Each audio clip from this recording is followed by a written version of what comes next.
ఇంటికి తాళం వేసుంటే చాలు కేటుగాళ్లు రెచ్చిపోతున్నారు. క్షణాల్లో ఇల్లు గుల్ల చేస్తున్నారు. ఏమీ తెలియని అమాయకుల్లా వచ్చి నిండా ముంచేస్తున్నారు. ఢిల్లీలోని షేక్ సరాయ్ ప్రాంతంలో ఇద్దరు కుర్ర దొంగలు 2 ఇళ్లను ఊడ్చేశారు. ముందు ఓ అపార్ట్మెంట్లోని ఫ్లాట్లో ఎవరూ లేరని నిర్ధారణ చేసుకున్నాక పాటపగలే దోపిడీ చేశారు.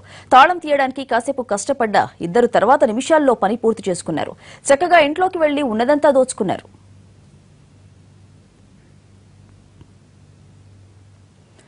అక్కడితో ఆగని ఆ దొంగలు ఎదురు ఫ్లాట్ పైన కన్నేశారు. కష్టపడి దాని తాళం తెరిచారు. అయితే ఆ ఇంట్లో కుక్క ఉండడంతో ఒక్కసారిగా పరుగందుకున్నారు.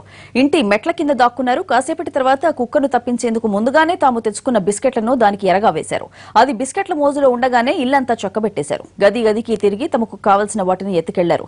ఇంటి ముందు లోపల ఉన్న సీసీ కెమెరాలో ఈ దొంగతనం మొత్తం రికార్డైంది.